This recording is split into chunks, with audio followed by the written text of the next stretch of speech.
Hi everyone, this is Jim. Welcome to episode 49 of Opening Basics. In this video we're going to finish off our look at the Catalan by looking at some of the closed variations, and I have a couple more sample games to show you from Vladimir Kramnik. So let's begin. One thing about the Catalan opening is that it's not a complete opening system. You have to have the cooperation of your opponent to get into a Catalan, and there are various things that black can do to try and derail white, stop him from getting to the Catalan early on. And so I wanted to take a look at some of those because you can sometimes get similar kinds of positions. So for example, after d4, d5, c4, if black goes for the Slav defense instead of for the queen's gambit declined, you can still play with knight f3 and g3. It might go like this, and then a dedicated Slav player might actually go for the semi-Slav here with e6. And so you're not going to get the same kind of exciting tactics along the diagonal. This pawn structure here is pretty solid, although sometimes black can be tempted into taking this pawn and opening things up. But you can just continue in this position with the standard moves here, bishop to g2. And if black never takes the pawn on c4, you still have a decent development advantage, and at some point you might even consider pushing this pawn forward to c5 and just trying to squash black on the queen side. Other strategies would include pushing some more pawns forward and just trying to create some weaknesses over here to try and accentuate the power of the bishop.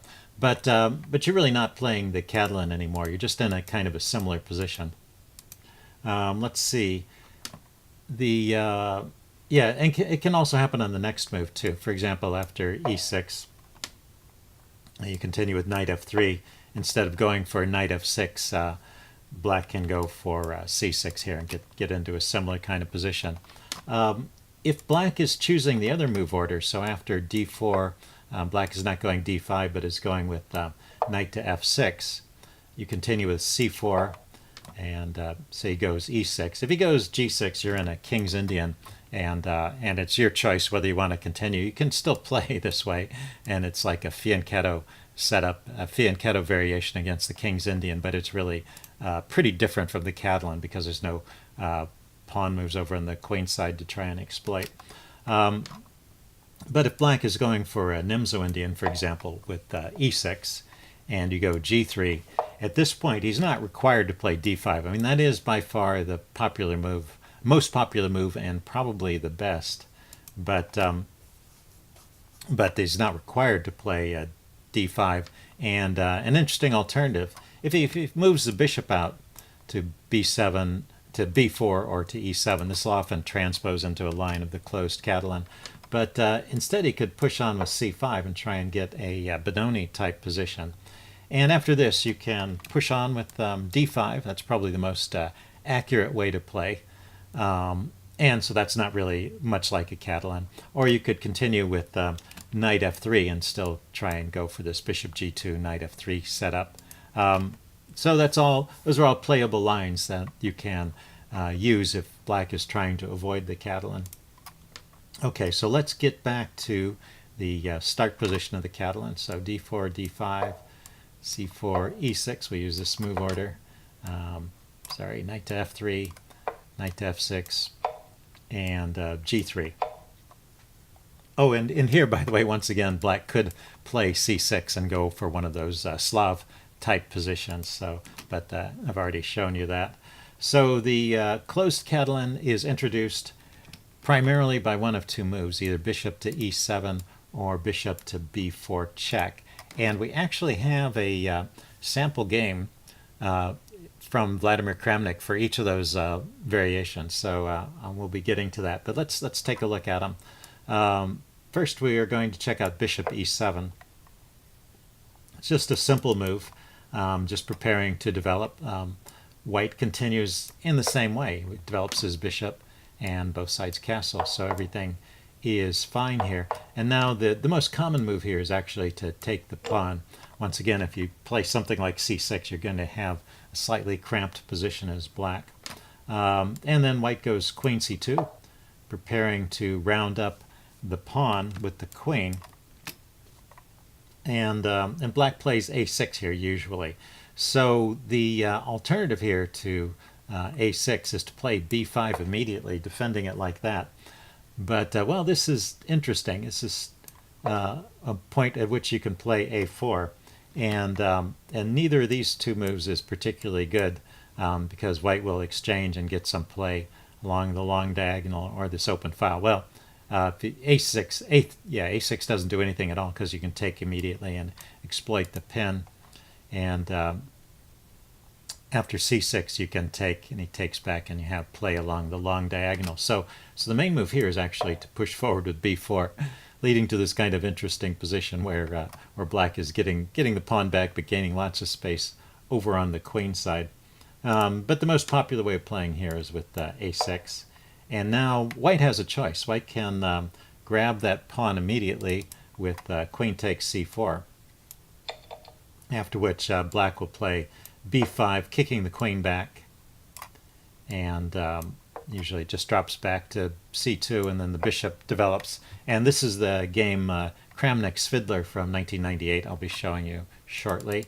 Let's see, but there's another way to play this as white, which is instead of grabbing the pawn immediately, throw in the move a4. This kind of stops the b5 idea.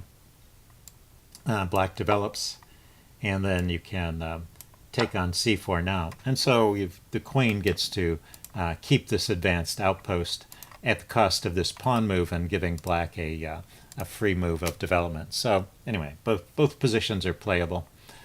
So that's it for the first variation of the closed Catalan. That's with bishop to e7. So yeah, let's get back to that starting position. d4, d5, c4, e6, knight f3, knight f6, g3.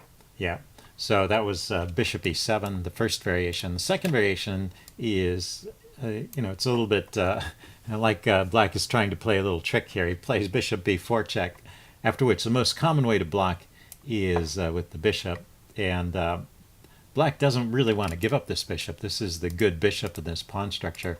So he's just kind of throwing it out here to provoke bishop d2, and then he drops this bishop back to e7.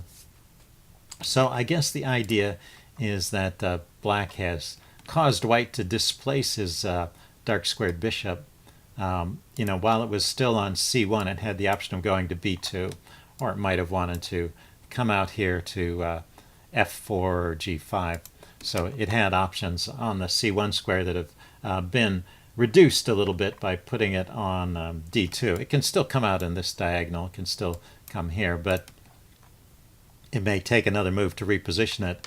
And so black, in a way, has gotten in this move without losing a tempo, because he provoked white to play a move that maybe is not the place where that bishop wants to end up.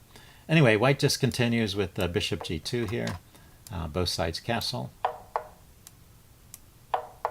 And now in this line, c6 is the main way to play it. So this is one of those positions where black is just going for the most solid setup, but after provoking this bishop to d2 move. So queen to c2 is the most common move here, preparing to take back that pawn with the queen.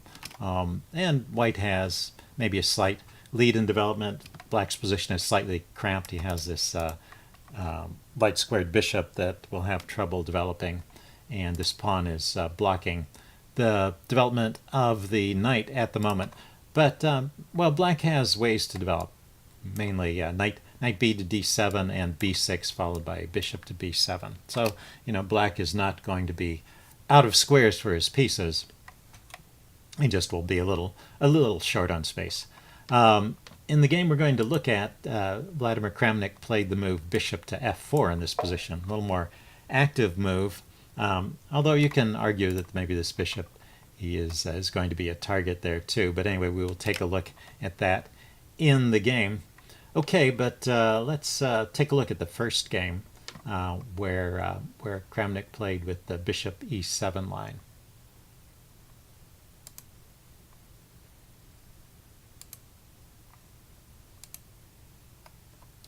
first game I want to show you was played at the Linares tournament in 1998. Vladimir Kramnik has the white pieces and Peter Svidler has the black pieces. Kramnik starts off with knight f3, and if you saw the previous video in part 1, Kramnik used this same move order to get into the Catalan. He continues with c4, Svidler goes e6, goes g3, Svidler goes d5, and Kramnik goes d4. And now we have the Catalan setup with the 3 pawns, g3, d4, c4, and the knight on f3. At this point, black has a choice. I mean, that is one of the things about the Catalan, is black gets to choose which of the major variations he goes down. So if you want to play this as white, you really have to learn how to deal with all those variations, whereas if you're black, you just have to choose one of those variations and learn it. So Svidler chooses the bishop e7 variation of the closed Catalan, and even though he takes this pawn in a few moves later, it's still considered a closed Catalan because he's not taking immediately here at move 4. So both sides continue logical development from this point. Bishop g2, castles, castles. So they've developed their king side, got their knight and their bishop out, and next I have to go to work on the queen side. Svidler starts with taking on c4, as I mentioned, and this is really the main way to play this line of the closed Catalan. Kramnik goes queen c2, preparing to take the pawn back. Svidler goes a6, and Kramnik just takes immediately. The other idea, as I mentioned, is to play a4 first and then take the pawn, but Kramnik grabs immediately, giving Svidler this b5 move. He drops the queen back, and Svidler puts his bishop on b7. So it seems like a pretty logical way to play. This bishop is opposing the Catalan bishop here and is prepared to trade it off if that diagonal opens up. Let's see, but Kramnik is not perturbed about this. He continues with bishop to f4. This is not the only way to play it. Bishop to, well, this is a line that has been played many times to get a draw. Bishop to d2, bishop to e4, the queen drops back, the bishop goes to b7, the queen comes forward, bishop goes to e4, the queen drops back, and you can see we have a draw by repetition if both sides choose. Now, this is not a forced variation, but it is surprisingly popular in the database, so I guess it's just a time where a line that grandmasters play when they want to get a draw. Anyway, I just thought that was funny. Bishop to f4 is the non-drawing continuation, and knight to d5 is a good answer, putting this knight on an important square and threatening to trade off that bishop. Let's see, bishop to e4 was also possible here. No, bishop to e4 is not possible here. That's right, I wanted to show this. If black tries that same trick here to try and get a draw, he's left his c-pawn undefended. So bishop on f4 is actually doing something, coordinating with the queen against c7. So knight to d5, in addition to pressurizing that bishop, is also defending the c7 square. Okay, so knight to c3 is how Kramnik continued, and then Svidler grabbed the bishop. So he's got the bishop pair now, and he's messed up White's pawns.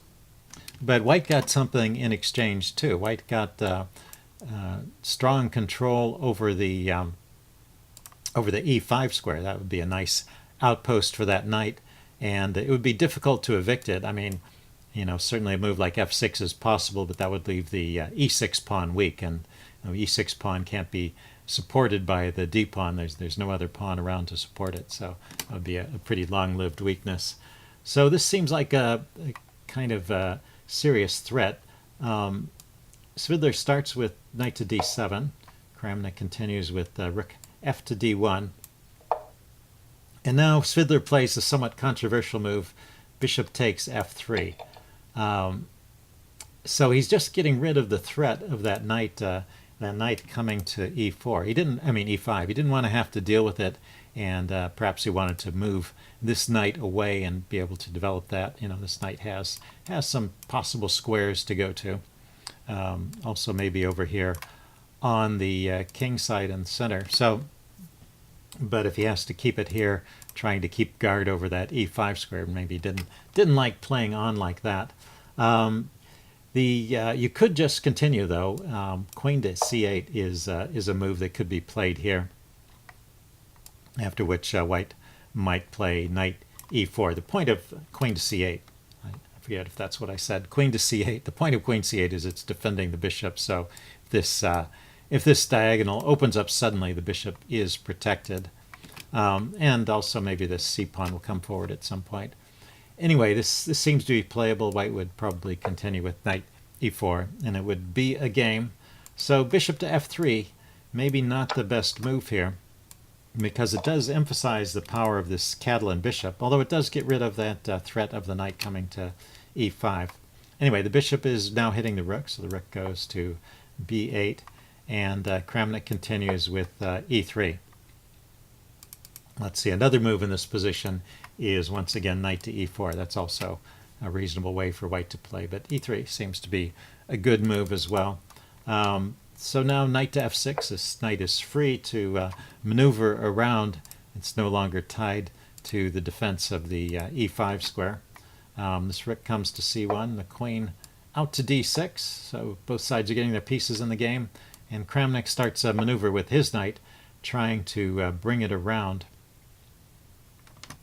maybe over to the king side, help cover up some of these weaknesses over here. And now Svidler makes a second slight mistake, and after this actually his game really goes downhill. He played rook f to c8. I think he's just trying to get counterplay on the queen side. The chess engine is recommending the move knight to d5 here, and this is an interesting move. It's played at a time when white can't follow up with e4, which is what happens in the game. The problem with e4 is that the knight and the queen are both looking at this pawn on f4, so just loses a pawn. So this knight can sit here and block things up, and in fact the chess engine gives knight back to c3 as the best continuation for white. But Svidler missed that chance, and in this position after knight to e2 he played rook f to c8, as I said, and now Kramnik pushes on with e4, not afraid to temporarily block in this bishop, but just grabbing a tremendous amount of space here, and black is really on the back foot here. I think white maybe even has a winning edge at this point, depending on how you look at it. So the queen dropped back to d7. Kramnik pushes on with d5. Svidler takes, and he doesn't take back, but he pushes on with e5. He's kicking that knight, and he's going to round up this pawn. The knight drops back to e8, and the rook comes through. And now you can see that white is really dominating the board with his pieces. Svidler goes for counterplay, brings the queen out to h3. This bishop drops back to g2 to help defend the queen side. King side, the queen goes to h4. And now after queen to h4, there's a really fine move that Kramnik finds here. So if you want to look at this position, how would you continue at this point? Okay, pause the video if you want some time to think about it. It's maybe not an easy move to see, but it's the best move in the position, and it is knight to d4. Just sacrificing this pawn. And the problem for black is that this knight to d4 move comes with some big threats. He's threatening to come in here, forking the queen and the bishop, and the queen can't move to a square that defends that bishop. So that's a big threat that has to be dealt with. And if he plays a move like knight to c6, pawn to g6, then white has knight to c6 coming in here, hitting the bishop, which is defended, but also hitting the rook. And if black saves the rook, then this rook can come into d7, and you can see that that white is just totally dominating this position. So that is the threat, and there's no good way to deal with it. Kramnik tried queen takes f4, which was given by the chess engine as one of the best tries. just grab that pawn since it's no longer defended. But now when the knight hops into c6, it's a fork. It's hitting the rook and it's hitting the bishop, which is no longer defended because the queen is moved away. So the bishop comes out to h4, maybe still looking for counterplay on the king side. And Kramnik doesn't grab the exchange. I like this part of the game very much. He just doubles his rooks on the d file, just creating a solid grip. And notice that these rooks can't be opposed. His knight on c6 controls the d8 square, so these rooks have free reign on the d file, and he finds a way to exploit that very quickly. Right after rook to b6 hitting the knight, he plays rook 5 to d4 hitting the queen, and also taking a look at the bishop behind it. So Kramnik or Svidler here tries some tactics here. He tries giving up the exchange first. So if Kramnik wasn't going to take the exchange, Svidler was going to force him to take it. So he gives up the exchange that way. And after the bishop takes back, he takes the pawn here. But this leaves a few things hanging. Now, there's a trick here. So if the rook takes the bishop immediately, then queen here check will round up the rook. So the bishop is actually defended indirectly, and black has just rounded up a pawn. But Kramnik finds this great continuation. He relocates the bishop with tempo. He plays bishop to d7, hitting the rook. So the rook goes to d8, and now he takes the bishop. And Svidler resigned at this point. He could still try this tactic, but the problem is now with the bishop, that defends the g4 square. So just rook to g4 stops everything, and he's a piece up. Let's see, and some other ideas here also don't work. For example, if he tries to take the bishop first so that he can reintroduce this threat of queen and g5 check, white has ganged up on the h7 pawn, so he can play this with tempo, defending the rook, and white is up the exchange and is also breaking through on the king side. So there's just no way for black to recoup his material. Oh yeah, I guess after the king moves, the rook is hanging too. So yeah, things just fall apart. So let's go back to the final point of the game. Yeah, rook takes h4, and Svidler resigned. Okay, let's find the next game here.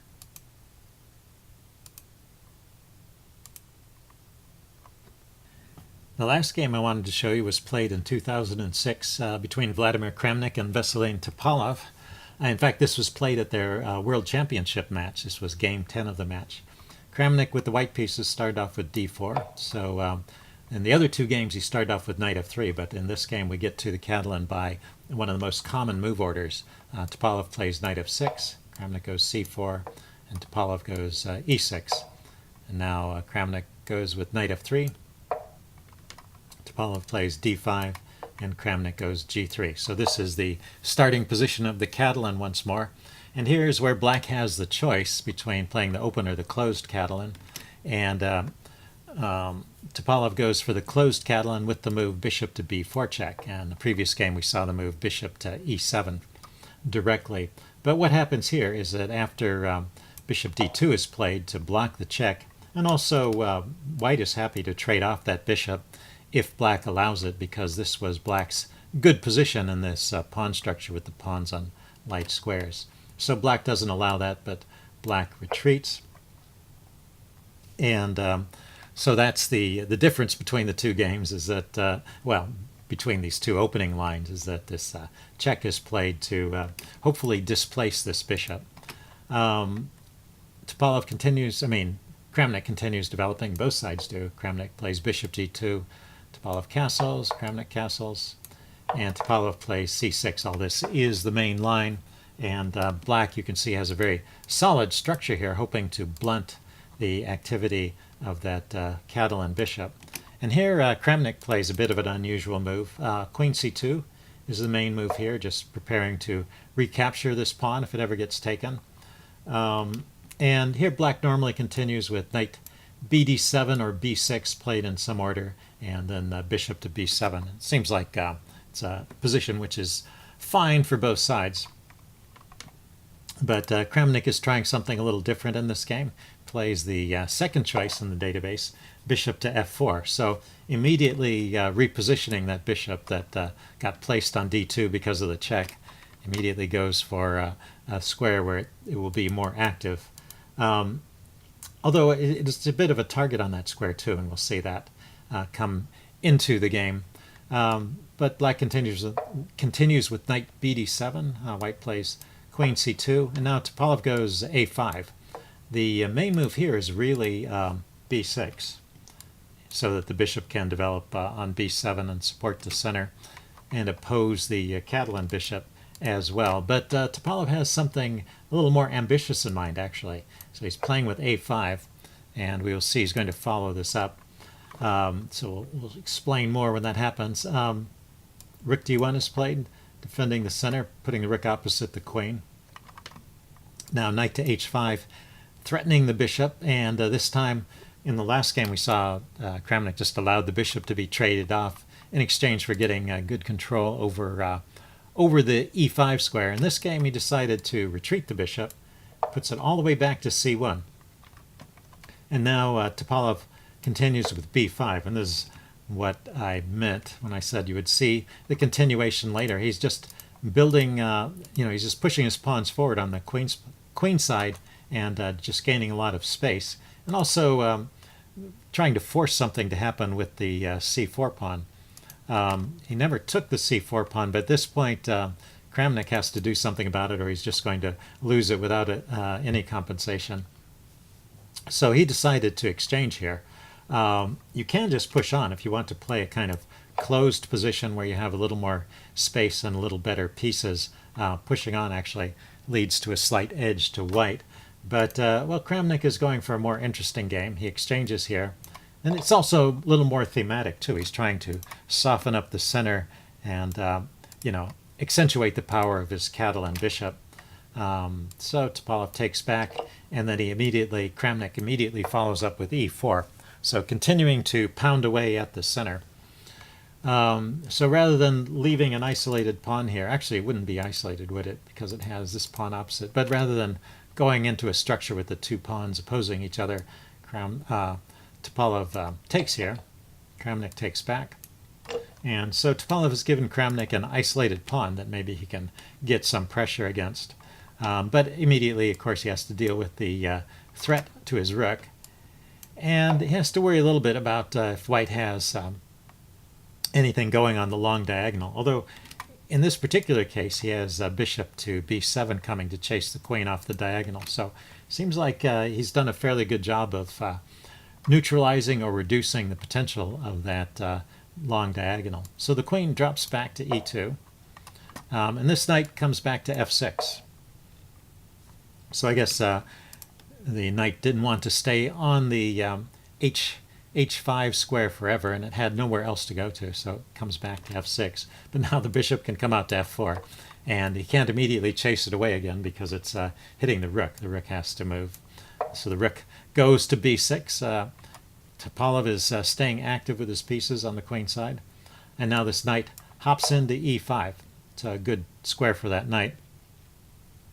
And black plays knight to d5, also a good square for that knight, and once again eyeing the bishop on f4. So here's where Kramnik makes a very interesting decision.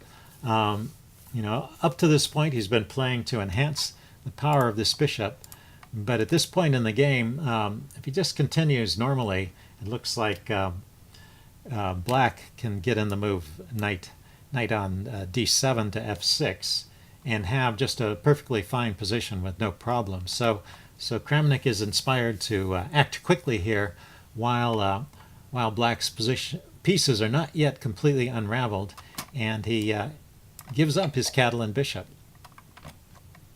So I thought this was an interesting choice, and gives a different flavor to this game. But it just goes to show that the bishop is not the only feature of the position that you need to be concerned with. Kramnik is going to get some very active knights as a result of this exchange. And black's pieces are still, for the moment, somewhat backwards. So Kramnik continues with knight c3. This is the other point, is that these pawns that black has pushed forward, Topalov has pushed forward these queenside pawns, are now a bit weak. And in fact, Kramnik is going to win one of those pawns.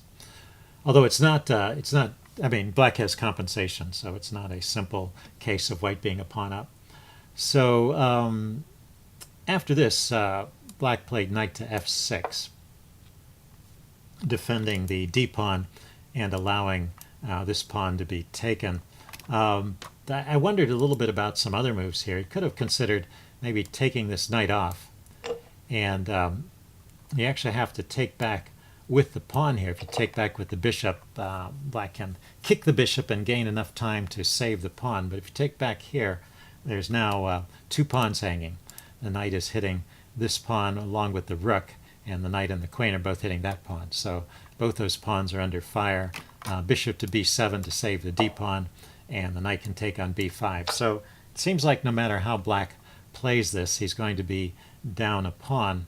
And so Topalov chose to play knight f6, keeping more force on the board, and Kramnik grabs the b-pawn. So white is a pawn up, but black got active pieces out of it, and so it's still a playable game for both sides. It's nothing has really gone wrong so far. And this bishop to a6 move is maybe a little bit annoying, pinning that knight to the queen. So a4 defending the knight, and now knight to e4. This knight launches itself into a good square. So the rook, the d-rook, positions itself to the c file. This pawn is pretty safe now, and it needs some active posts, and in fact it's eyeing this c7 square, which looks pretty interesting at this point. The queen goes over to e8, taking a look at the knight. So notice now that the bishop, the rook, and the queen are all focused on that knight, which is only defended by the pawn and the queen. So actually black is threatening to get back at the pawn right now. After Topalov played the move queen to e8, putting some pressure on this knight on b5, Kramnik responded with the move rook to c7. This is one of the things I really like about watching grandmasters play, is the way they can find a way to meet a threat in the most active way. Kramnik has managed to activate his rook, get it to the 7th rank, and at the same time, because of the pressure on the bishop on e7, he's indirectly defending the b5 square. So for example, if bishop takes, pawn takes, if he takes with the queen, he can just trade queens and then grab the bishop and emerge a piece up. And at the same time, let's see, after pawn takes, could take with the rook, but then in this position the queen is overloaded. The queen is defending both the rook and the bishop, which are both under fire. So white can just play rook takes bishop and also emerge a piece up. So the b5 is safe for the moment, but that's not the end of the story. After rook c7, Topalov has the move bishop to d8, kicking the rook. The rook runs to a7, and now Topalov really can just get this pawn back, and probably should. I'm not sure what he didn't like about this position, but he didn't play it. Maybe he wanted to keep more play in the position. Maybe he didn't think this was going to be active enough for him. There's still a little bit of pressure that white has, so it's probably still slightly favorable to white in this position, even though the material is now equal. The rook could come in, the knight can come into d7. Well, here's this sequence the chess engine finds. So knight to d7, chasing the rook to e8, only square, and then rook to e1, pinning this knight. And notice that the b pawn is left hanging. The rook is looking at that, but it's not really hanging, because if he takes it, there's a problem on the e file. And at first you might think it's okay because the knight can move and defend the rook, and in fact that is true. But after the exchange, black has two loose pieces on the back rank, and rook to a8 is going to capture one of them, so that actually loses a piece.